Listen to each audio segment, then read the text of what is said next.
Hello everyone and welcome back to our YouTube channel जिसमें हम लोग पढ़ रहे थे बिजनेस स्टैटिस्टिक्स। और ये हम लोग ग्रेजुएशन के बच्चों के लिए स्पेसिफिकली रिकॉर्ड कर रहे हैं। ग्रेजुएशन मतलब बीकॉम बीबीए या तुम और किसी प्रकार के कोर्स कर रहे हो तो उनके लिए हम स्पेसिफिकली रिकॉर्ड कर रहे हैं, जिसमें हम लोग पूरा डिटेल में सिलेबस को कवर करने वाले हैं। हम पढ़ रहे थे लास्ट क्लास में मीडियन के बारे में, और हम मीडियन का दो टॉपिक मतलब इंडिविजुअल सीरीज और डिस्क्रीट सीरीज को ऑलरेडी कवर कर चुके हैं पिछले वीडियो में। और इस वाले वीडियो में हम लोग कंटिन्यूस सीरीज के बारे में बात करेंगे और प्रॉपर्टीज ऑफ मीडियन के बारे में बात करेंगे। फिर हमारा मीडियन का टॉपिक कंप्लीट हो जाएगा। मैरिट्स और डीमेरिट्स हम लास्ट में पढ़ेंगे, मैं ऑलरेडी बता चुका हूं। ठीक है, तो वीडियो को शुरू करने से पहले, क्लास को शुरू करने से पहले डिस्क्रिप्शन बॉक्स में सभी प्रकार का लिंक दिया गया है। व्हाट्सएप ग्रुप, टेलीग्राम ग्रुप को जरूर से ज्वाइन कर लेना, जहां पर हम सारा प्रकार का डिटेल शेयर करते हैं। साथ ही साथ में चैनल को सब्सक्राइब करना तो मैंडेटरी है, वो तो करना ही है, तो अभी कर दो। साथ ही साथ में और कमेंट करके जरूर से बताना। कमेंट करते हो तो हमें पता चलता है यार तुम्हारा नाम, जिससे कि हम कनेक्ट कर पाते हैं कौन सा बच्चा कौन सा क्लास कर रहा है, कौन सा क्लासेस को नहीं कर रहा है। तो कमेंट जरूर से करना। और लाइक, अगर वीडियो तुम्हें पसंद आता है तभी लाइक करना, नहीं पसंद आता है तो कोई जरूरत नहीं है। ठीक है, चलो ऑन कंटिन्यूस सीरीज। अगर हम मीडियन पढ़ रहे हैं, मीडियन का दो टॉपिक ऑलरेडी पढ़ चुके हैं। क्या क्या था वो? सर इंडिविजुअल सीरीज हम पढ़ चुके थे, हम डिस्क्रीट सीरीज पढ़ चुके थे। आज के क्लास में हम लोग कंटिन्यूस सीरीज के केस में मीडियन कैसे कैसे निकालते हैं वो पढ़ेंगे। फिर हम लोग प्रॉपर्टीज ऑफ मीडियन को पढ़ेंगे। ठीक है, हेडिंग देना median in case of continuous series. Heading में तो मीडियन तुम्हारा चल ही रहा होगा, कॉपी में लिखा हुआ होगा। कॉपी में हम पहले लिखे थे इंडिविजुअल सीरीज के बारे में, फिर हम लोग पढ़े डिस्क्रीट सीरीज के बारे में, और अभी हम लोग लिखेंगे कंटिन्यूस सीरीज के बारे में। ठीक है, तो हेडिंग दे दो कंटिन्यूस सीरीज। तुम्हारा कॉपी में डायरेक्टली हेडिंग दे दो कंटिन्यूस सीरीज, कंटिन्यूस सीरीज। पहले लिखेंगे फॉर्मूला। फॉर्मूला क्या होगा? फॉर्मूला लिखो m equals to L1 plus L2 minus L1 divided by F1 bracket में m माइनस सी। मैं अगर बीकॉम के बच्चों को नहीं पढ़ा रहा होता तो ये फॉर्मूला तो मैं कभी भी यूज नहीं करता। मेरे पास इससे बहुत सारे बेहतर फॉर्मूला है जो कि कंटिन्यूस सीरीज के केस में हम मीडियन को निकाल सकते हैं। ये बहुत ही बेकार फॉर्मूला है, लेकिन हमारे सिलेबस में यही फॉर्मूला है। मतलब बीकॉम के सभी इंडिया के हर एक यूनिवर्सिटी में सेम सिलेबस है, तो फॉर्मूला हर जगह सेम ही है, तो हमें यही फॉर्मूला को पढ़ना पड़ेगा। इसके अलावा और कोई ऑप्शन नहीं है हमारे पास। एम का मतलब तो पता है तुम्हें, मीडियन होगा। L1 का मतलब क्या होगा? L1 का मतलब होगा lower class limit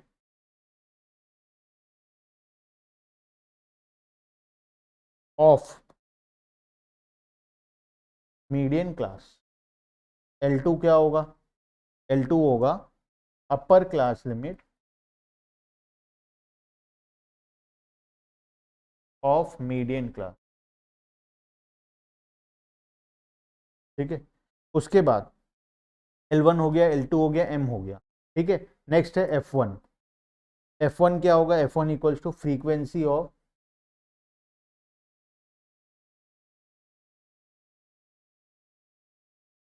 median class.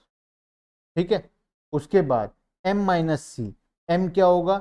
M तो हमारा होगा, M तो हमारा सर होगा टोटल हमारा जो क्लास इंटरवल आया उसको हम लोग ले लेंगे, मतलब 50th वैल्यू को ले लेंगे। जैसे कि देखो इस केस में मैं एक एग्जांपल लेकर तुम्हें समझाने वाला हूँ एम और सी क्या होने वाला है। तो एक सेकंड के लिए तुम होल्ड करो, मैं एक एग्जांपल लिखता हूँ। ठीक है, तो एक काम करें, हम लिख लें एम का मतलब। चलो एक काम करते हैं, मैं लिखवा ही देता हूँ, एग्जाम्पल तो लिखेंगे हम लोग। एम का मतलब और सी का मतलब देखो। एम का मतलब और सी का मतलब, एम का मतलब मीडियन आइटम। ये कैसे निकलेगा? डेट इज, ये निकलेगा n/2th आइटम। ये मैं करवाऊंगा अभी क्वेश्चन, जिससे क्लियर हो जाएगा। n/2 total number of observation divided by 2, वो वाला नंबर ऑब्जर्वेशन को हमको क्या ले लेना? m ले लेना। और c का मतलब cumulative frequency of the class preceding precedes the median class. Sir आप नीचे क्या देख रहे हो? नीचे मैं स्क्रीन भी देख रहा हूँ, बुक भी देख रहा हूँ। सर आप हमें बुक देखकर पढ़ाते हो, आपको नहीं आता? बिना बुक देखे पढ़ाऊँ ना, सच बता रहा हूँ, मैं उल्टा सीधा कुछ भी पढ़ा दूंगा। ये सारे स्टैट्स के हैं, स्टैट्स का फॉर्मूला मैं क्यों याद करूँ? क्या मुझे एग्जाम देना है? मुझे एग्जाम नहीं देना है, तो मैं स्टैट्स का फॉर्मूला को क्यों याद रखूंगा? मैं स्टैट्स के फॉर्मूला को याद नहीं रखता। ठीक है, तो मैं बुक्स देखकर ही हमेशा बताता हूँ, मैं जितने भी फॉर्मूला बताता हूँ सब बुक देखकर बताता हूँ, और इसमें कोई शर्म वाली बात नहीं है। टीचर जानबूझ के, देखो कुछ कुछ टीचर होते हैं वो क्या करते हैं, क्लास में बहुत होशियारी मारते हैं, वो लर्न करके आ जाते हैं और लर्न करके बिना बुक देख के स्टाइल मार के बोर्ड में लिखते हैं कि हमके तो सब आता है। क्या फायदा हुआ लर्न करके? कौन सा तुम यूपीएससी में टॉपर बन गए लर्न करके? फॉर्मूला लर्न करके क्या हो जाएगा? फॉर्मूला बच्चों को लर्न कर, जो कि एग्जाम में जाकर वो लोग लिख कर आएंगे। हम क्यों लर्न करें फॉर्मूला? समझो बात को, हमारे लिए क्या वो रेलेवेंट है? हमारे लिए रेलेवेंट है कि फॉर्मूला को हम कितने अच्छे तरीके से बच्चे को समझा सकते हैं, जिससे कि उसे याद करने में आसानी हो, उसे इंप्लीमेंट करने में आसानी हो। उस चीज पे फोकस करो ना, तुम लर्न करके में क्यों फोकस करते हो? मैं सारा सब्जेक्ट बुक देखकर ही पढ़ाता हूँ, मेरा आदत है, मैं हमेशा बुक देखकर पढ़ाता हूँ, मैं बिना देखे पढ़ाता ही नहीं। मैं हमेशा बुक खोल लेता हूँ बगल में, साथ साथ में टॉपिक देखते जाता हूँ, पढ़ाते जाता हूँ, खत्म काम। मैं क्यों याद रखूं उसे? मैं तो एग्जाम देकर ऑलरेडी 12th पास कर लिया, फिर मैं बीकॉम पास कर लिया, बीकॉम पास करते करते मैं सीए भी बन गया, सीए के साथ साथ मैंने सीएफए भी कर लिया, बीकॉम के बाद मैंने एमकॉम भी कर लिया, मैं सब कुछ कर लिया। अब मैं क्यों याद रखूं? अब मुझे जरूरत है, मुझे एग्जाम देना है, मुझे कौन, मेरी मम्मी पूछेगी फॉर्मूला रात को घर आने से, तब खाना दूंगी, फॉर्मूला बता फिर खाना दूंगी? ऐसा नहीं है, तुम्हें याद करना है, तुम्हें एग्जाम में लिख कर आना है, तो फॉर्मूला तुम याद करो, मैं क्यों याद करूं? ठीक है, देखो सर ये तो गजब वाली बात बताया। हम तो वो टीचर को बहुत होशियार समझते थे जो कि फॉर्मूला याद करके आकर स्टाइल में ब्लैक बोर्ड में लिखता, अरे मुझे तो सब याद है। वो सबसे बेवकूफ होते हैं, ठीक है, जो जानबूझकर फॉर्मूला याद है लिख दिया अलग बात है, जो जानबूझकर स्टाइल मारते हैं ना कि मुझे फॉर्मूला याद है, उनसे बड़ा बेवकूफ और कुछ कोई भी नहीं है। क्योंकि वो लोग जिस चीज में फोकस करना चाहिए वहां फोकस नहीं करके कहीं और फोकस कर रहे हैं। वो फोकस करो कि बच्चों के लिए बेहतर तरीके से नोट्स कैसे बनाया जाए, बच्चों के लिए बेहतर तरीके से पढ़ाया कैसे जाए, बच्चों को वैसे एग्जाम्पल्स कैसे लिया जाए जिससे उन्हें याद रह जाए कॉन्सेप्ट। वो सब चीज़ों में ध्यान दो। ये क्या तुम लर्न करके बुक से देखी हुई चीज़ को लर्न करके आ जाते हो? हाँ, फिर कुछ ऐसा इन्वेंट करो जो कि दुनिया में कोई ना कर सका हो, तब बाने तुम्हारे में टैलेंट है। ठीक है, देखो नंबर ऑफ स्टूडेंट्स और उनका मार्क्स हमें दिया गया है, ठीक है, एक्स है मार्क्स ऑफ द स्टूडेंट और एफ है फ्रीक्वेंसी नंबर ऑफ स्टूडेंट। ठीक है, अब हम क्या करने वाले, मीडियन निकालने वाले। ये कंटिन्यूअस सीरीज है, एग्जांपल लिख लो। सबसे पहले हम क्या करेंगे, सबसे पहले हमारा काम है क्यूमुलेटिव फ्रीक्वेंसी निकाल लेना। क्यूमुलेटिव फ्रीक्वेंसी कैसे निकलेगा, 7, 12 और ये हो गया 20, ये हो गया 58 और ये हो गया 100। ये हमारा क्यूमुलेटिव फ्रीक्वेंसी निकल गया। जब क्यूमुलेटिव फ्रीक्वेंसी निकल गया तब हमें क्या निकालना है, वैल्यू ऑफ एम का वैल्यू निकालना। एम का वैल्यू कैसे निकलेगा, हम बात किए थे n/2। देखो एम का वैल्यू हम बात किए थे n/2 होगा। एन कितना है, 100। नंबर ऑफ ऑब्जर्वेशन, एन का मतलब number of observation, total number of observation, इसका भी सम करोगे तो कितना आएगा, 100 आएगा, और ये भी हमारा 100 है। 100 डिवाइडेड बाई 2 मतलब 50th ऑब्जर्वेशन।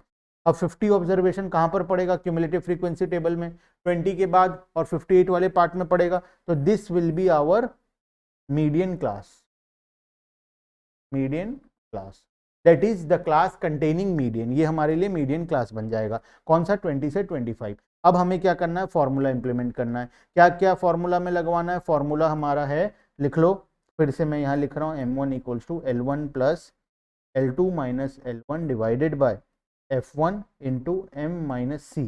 सबसे पहले L1 क्या है, L1 मतलब L1 होता है sir lower limit of the median class, median class का लोअर लिमिट मतलब हमारे केस में 20। L2 क्या होगा, upper limit of the median class मतलब हमारे केस में 25। और क्या निकालना है, F1। F1 क्या होगा, F1 होता है frequency of the median class, median class का फ्रीक्वेंसी कितना है, 38। और क्या निकालना है सर, M निकाल लो, C, M तो तुम्हें पता है, निकाले थे अभी कितना, 50। C का value frequency of the median preceding median class, median class के पहले वाले क्लास का फ्रीक्वेंसी, मतलब क्यूमुलेटिव फ्रीक्वेंसी लेना है। देखो फॉर क्या बोला है, फ्रीक्वेंसी नहीं, cumulative frequency. Cumulative frequency of the class precedes the median class, median class जौन सा है उसके पहले वाले क्लास का क्या ले लेना है, क्यूमुलेटिव फ्रीक्वेंसी ले लेना है। मतलब हमारे केस में हो गया सी का वैल्यू 20। फॉर्मूला में इंप्लीमेंट कर दो, मीडियन आ जाएगा। क्या होगा, L1 कितना होगा 20 plus L2 minus L1 25 minus 20 divided by F1 कितना होगा 38 इंटू m माइनस सी मतलब 50 माइनस 20। सॉल्व करोगे, सॉल्व करो कितना आएगा 20 प्लस 25 माइनस 25 बाई 38 इंटू ये कितना आ जाएगा 30। अब इसे फर्दर सॉल्व करोगे तो हमारा फाइनल आंसर हमें पता चल जाएगा। फाइनल आंसर कितना होगा, अप्रॉक्स 23.95, दैट इज आंसर आ गया 20। बात समझ में आया तो बोलो हाँ, बात समझ में आया तो बोलो हाँ। हाँ सर समझ में आ गया। इसके बाद अगर मान लेते हैं, अब देखो मैं कुछ छोटा छोटा कॉन्सेप्ट बताने वाला हूं, उसे ध्यान से समझना, ठीक है। ये तो हो गया मीडियन, जो तुम आराम से क्लास में एग्जाम में करके आ जाओगे। अब अगर क्वेश्चन मान लो ओपन एंड क्लासिफिकेशन आ जाए, ओपन एंड में क्या होता है, ओपन एंड में ये सब तो सेम ही रहता है, कहीं पर कोई भी फर्क नहीं है, ठीक है, क्वेश्चन भी सेम है, सब कुछ सेम है, लेकिन क्वेश्चन क्या आ गया, ओपन एंड का क्वेश्चन आ गया, ये होगा ओपन एंड का क्वेश्चन आ गया। ओपन एंड के केस में क्या होने वाला है, सब कुछ सेम रहने वाला है, क्वेश्चन थोड़ा सा बदल गया। जैसे ओपन एंड में क्या दिया हमें, ये लोअर लिमिट में ये 10 के जगह क्या लिख दिया, बिलो 10, या ये 30 के जगह में 25 के जगह क्या लिख दिया, अबव 25, इसे बोलते हैं ओपन एंड। तो क्या ओपन एंड के केस में हमारे मीडियन को कोई फर्क पड़ने वाला है, हमारे मीडियन को कोई फर्क पड़ने वाला नहीं है। हम इसको कहां यूज किए, कोई काम का ही नहीं था ये, हम तो क्यूमुलेटिव फ्रीक्वेंसी निकाले, सेम प्रोसेस फॉलो किए, हमारा आंसर आ गया। तो ओपन एंड के केस में मीडियन को कोई फर्क नहीं पड़ता, ठीक है, ये प्रॉपर्टी में भी हम लिखेंगे, लेकिन अगर ओपन एंड का क्वेश्चन आ जाए तब भी हमें same formula, same method, same तरीके से सॉल्व करके आ जाना है, हमें कोई लेना देना नहीं है, ठीक है। उसके बाद ओपन एंड तो हो गया सर, अगर सर अनइक्वल क्लास इंटरवल आ जाए तो क्या करेंगे, नालायकों में अनइक्वल का ही क्वेश्चन करवाया, ध्यान से देखो, ध्यान से देखो, अनइक्वल क्लास इंटरवल है, पहले 10 का गैप था, फिर 15, 5 का, फिर 5 का, फिर 5 का, फिर 5 का, तो क्वेश्चन कैसा था, अनइक्वल क्लास इंटरवल का था। अनइक्वल क्लास इंटरवल में भी हमें कुछ करने का जरूरत नहीं है, हम जैसे सॉल्व करते हैं हम वैसे ही सॉल्व। सर अगर इक्वल आ गया तो इक्वल के केस में भी हम जैसे सॉल्व करते हैं हम वैसे ही सॉल्व करेंगे। इसका मतलब कंटीन्यूअस सीरीज के केस में मीडियन का कोई भी क्वेश्चन आ जाए हम सेम तरीके से सॉल्व करके आ जाएंगे। बस फर्क इतना है कि अगर नॉन ओवरलैपिंग आ जाए, ये ओवरलैपिंग है क्योंकि 0 to 10 नेक्स्ट वाला किससे शुरू हो रहा है, ये जहां से खत्म हो रहा है नेक्स्ट वाला वहीं से शुरू हो रहा है, ये जहां से खत्म हुआ नेक्स्ट वहीं से शुरू हुआ, ये जहां से खत्म हुआ शुरू हुआ, ये जहां से खत्म हुआ वहीं से शुरू हुआ, इसे हम बोलते हैं ओवरलैपिंग। लेकिन नॉन ओवरलैपिंग के केस में क्या करेंगे, हम पहले ओवरलैपिंग में कन्वर्ट कर लेंगे, कन्वर्ट कर लेने के बाद हम सॉल्व, बस एक स्टेप एक्स्ट्रा करना है, नॉन ओवरलैपिंग को ओवरलैपिंग में कन्वर्ट कर लो, कन्वर्ट कर लेने के बाद सॉल्व कर लेंगे। कैसे कन्वर्ट करते हैं, अरे नालायकों, पहले पिछले क्लासेस तुम सही तरीके से नहीं किए हो स्टैटिस्टिक्स का, इस वजह से प्रॉब्लम हो रहा है। नॉन ओवरलैपिंग को ओवरलैपिंग में कैसे कन्वर्ट करते हैं, चलो एक एग्जांपल लेकर दिखाता हूं अभी। 0 to 9, 10 to 19 ना, दिख रहा है स्क्रीन में सबको, हाँ सर आपके सर की वजह से छुप जा रहा है, लो मैं हट जाता हूँ थोड़ा सा, मैं गायब हो जाता हूँ स्क्रीन में, मैं जादूगर बन गया, मैं मिस्टर इंडिया बन गया, मैं गायब हो गया, ठीक है। अब देखो 19 हो गया, ये 20 से 29, 30 से 39, 40 से 49, ये क्या है, this is non overlapping. Non overlapping का मतलब यहां पर वैल्यू ओवरलैप नहीं कर रहा है, ठीक है। 0 से 9, 10 से 19, मतलब ये जहां से खत्म हुआ पहला वाला वैल्यू 9 में खत्म हुआ, दूसरा कहां से शुरू हुआ, 10 से शुरू हुआ, ये दोनों आपस में ओवरलैप नहीं, यहां पर ये जहां खत्म हुआ था वहीं से शुरू हुआ था। हम जो फॉर्मूला पढ़े वो किसका पढ़े, इसका पढ़े, तो हम इसको पहले इसमें कन्वर्ट करेंगे। कैसे कन्वर्ट करेंगे, हम कन्वर्ट करेंगे 0.5 ऐड करके और 0.5 लेस करके। तो हम क्या करेंगे, 0 और 9 को कन्वर्ट कर देंगे, लोअर लिमिट में 0.5 को माइनस कर देंगे, अपर लिमिट में 0.5 को ऐड कर देंगे। तो लोअर लिमिट क्या होगा, -0.5 से लेकर कहां तक, 9.5 तक, ऊपर वाले में ऐड किए नीचे वाले में माइनस किए। 10 में क्या करेंगे, 0.5 माइनस करेंगे तो क्या हो जाएगा, 9.5 से लेकर ये कहां चला जाएगा, 19.5 तक, ये कहां चला जाएगा, 19.5 से लेकर 29.5 तक, ये कहां चला जाएगा, 29.5 से लेकर 39.5 तक। अब आ गया ओवरलैपिंग में, देखो ओवरलैपिंग बन गया ना, इस तरीके से हम नॉन ओवरलैपिंग को पहले ओवरलैपिंग में कन्वर्ट कर लेंगे, फिर पूरा का पूरा process as it is copy paste कर, बस काम खत्म। तो सर क्या हमारा मीडियन खत्म, हाँ बच्चों तुम्हारा मीडियन खत्म। लेकिन प्रॉपर्टीज ऑफ मीडियन हम अभी पढ़ने वाले हैं, जो कि एक बहुत इंपॉर्टेंट टॉपिक है। तो आ जाओ हम पढ़ते हैं properties of median. First property, heading देना, properties of median, properties of median. First property, sum of deviation taken from median ignoring plus and minus sign will always be least. ये हम कब पढ़ेंगे? ये हम लोग डिटेल में डिस्कस वाले हैं जब हम लोग नेक्स्ट चैप्टर में जाएंगे, यूनिट नंबर 2 डिस्पर्शन जाएंगे, तब हम इसे डिटेल में डिस्कशन करेंगे। ठीक है, अभी के लिए लिख लो, sum of the deviation taken from the median ignoring plus and minus sign will be the least of the other deviation taken from any other average value. अगर कोई और एवरेज वैल्यू को लेकर हम डेविएशन निकालते हैं, मतलब इसका मतलब होता है हम जब x माइनस एक्स बार निकालते हैं, x कॉलम दिया हुआ है, हम क्या कर लिए, मीन या मीडियन निकाल लिए। अगर हम x माइनस मीडियन करेंगे, मान लो यहाँ पर 2 3 4 5 दिया था और 6 दिया, हमें मीडियन पता चला क्या है, 4 है। अगर हमें पता चल गया मीडियन 4 है तो मीडियन 4 है, अगर हम x माइनस मीडियन निकालेंगे तो क्या होगा, 2 minus 4 equals to -2, 3 minus 4 equals to -1, 4 minus 4 equals to 0, 5 minus 4 equals to 1, 6 minus 4 equals to 2। इसका हम क्या कर लेंगे, प्लस माइनस साइन को इग्नोर कर देंगे, मतलब मोडलस ले लेंगे। तो क्या होगा, माइनस साइन को इग्नोर कर देना है तो ये 2 बन जाएगा, 1 का माइनस साइन इग्नोर कर दोगे 1, 0 1 और 2, इसका टोटल करो क्या आएगा, 6 आ रहा है।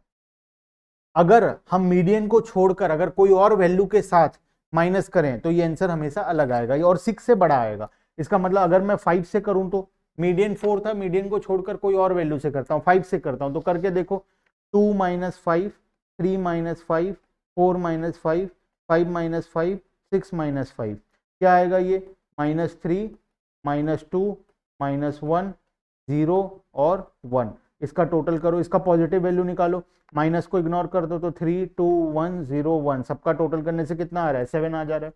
आया ना बड़ा, यही चीज बोलता है। अगर तुम मीडियन से डेविएशन निकालोगे तो और प्लस माइनस साइन को इग्नोर करोगे तो हमेशा क्या आएगा, सबसे छोटा लीस्ट वैल्यू आएगा। मतलब 6 हमारे लिए अब क्या है, लीस्ट वैल्यू। बात समझ में आ गया फर्स्ट प्रॉपर्टी? हाँ सर समझ में आ गया। प्रॉपर्टी नंबर 2,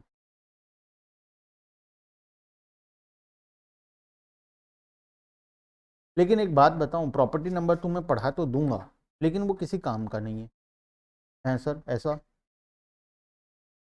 हाँ, तो हम क्या करते हैं, उसे नहीं पढ़ते हैं, टोटल एक ही प्रॉपर्टी को पढ़ो, property number 1, and this is final property. हमारे सेकंड प्रॉपर्टी हमारे काम का और हमारे सिलेबस में नहीं है तो हम छोड़ देते हैं, ठीक है। उसके बाद सर हम क्या करेंगे, हमारा मीडियन का टॉपिक हो गया है कंप्लीट। अब हम क्या करेंगे, नेक्स्ट क्लास में क्वार्टाइल, डेसाइल और परसेंटाइल के बारे में पढ़ेंगे। क्वार्टाइल, डेसाइल, परसेंटाइल पढ़ लेने के बाद हम लोग जाएंगे मोड वाले टॉपिक में, और मोड खत्म हो जाने के बाद हम कुछ थ्योरेटिकल टॉपिक को पढ़ेंगे, फिर हमारा यूनिट हो जाएगा कंप्लीट। हम चलेंगे उसके बाद यूनिट नंबर 2 में। सर बहुत अच्छे से यूनिट नंबर 1 समझ में आ गया है, हमें कोई भी क्वेश्चन दिया जाए हम कर सकते हैं, तो मैं तुम्हें नेक्स्ट क्लास में बहुत सारा होमवर्क भी देने वाला, ठीक है। तो इस वजह से प्रिपेयर हो जाओ, होमवर्क करना है और मुझे होमवर्क का सॉल्यूशन भेजना है। कैसे भेजोगे, कमेंट बॉक्स में फाइनल आंसर लिखकर मुझे भेजो, ठीक है, कमेंट बॉक्स में। तो होमवर्क कब देंगे, होमवर्क मैं नेक्स्ट क्लास में देने वाला हूं, ठीक है। नेक्स्ट क्लास के लिए प्रिपेयर होकर आना, मैं मीन और मीडियन का, और साथ ही साथ में नेक्स्ट क्लास में हम क्वार्टाइल, डेसाइल और परसेंटाइल पढ़ेंगे, सभी का होमवर्क दूंगा, 2-2 क्वेश्चन हर एक टॉपिक का होमवर्क लेकर आऊंगा और दूंगा, ठीक है। तो वो तुम्हें कर आना होगा, और उसका सॉल्यूशन तुम लोग कहां पर बताओगे मुझे, कमेंट बॉक्स में, डिस्क्रिप्शन में, डिस्क्रिप्शन बोल रहा हूँ, नीचे में कमेंट बॉक्स है, कमेंट बॉक्स में कमेंट करके मुझे बताओगे, ठीक है। बात समझ में आया? तो आज के लिए इतना ही, बाकी का डिस्कशन हम लोग नेक्स्ट क्लास में करेंगे। तब तक के लिए bye bye and thank you.